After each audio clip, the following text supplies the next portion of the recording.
abadona deso abadona deso onekiya kabate ana orofat onekiya kabate ana orofat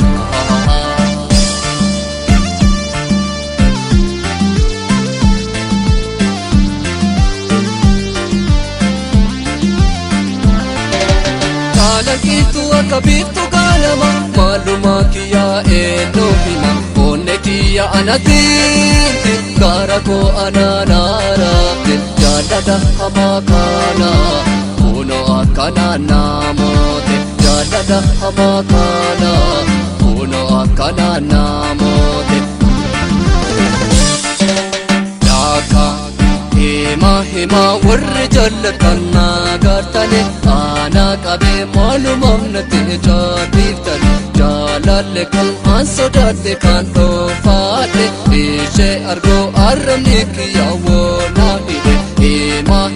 warri jallatana gartane ana kabe malumam nate jaditan jalale kan ansodate kan to faate ishe argo arne kiya wo naide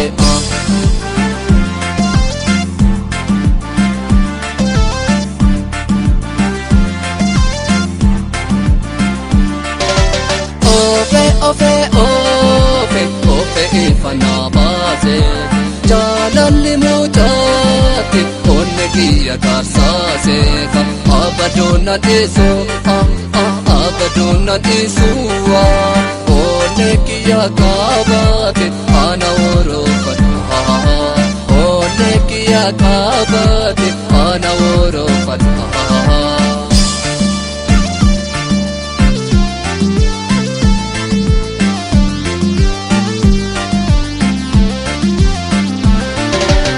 Akuma one bulu jalale na hamate ane desendanda onne ko na fulate paranko sarbe mele abde mora chondande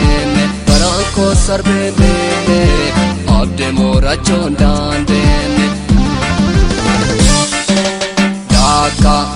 hima warra jallatana gartan ana kabe malumam nate jadiftan jalale kun ansodate kan to faat ishe argo aramne kiya wo nahide hima warra jallatana gartan ana kabe malumam nate jadiftan jalale kun ansodate kan to faat ishe argo aramne kiya wo nahide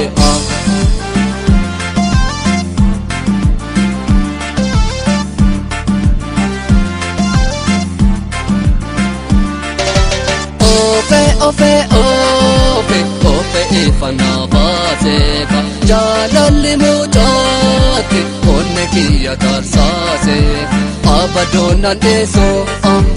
abadona deso onne kiya kabate ana orofat onne kiya kabate ana orofat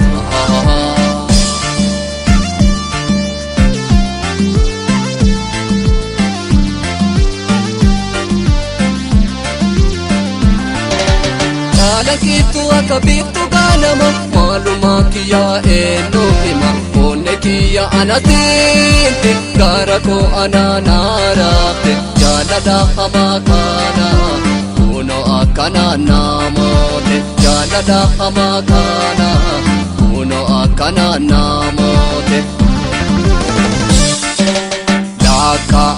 hima warra jallatana gartane ana kabe malumam nate jaditane jalale kun ansodate kan to faate ishe argo arne kiya wo nahide hima warra jallatana gartane ana kabe malumam nate jaditane jalale kun ansodate kan to faate ishe argo arne kiya wo nahide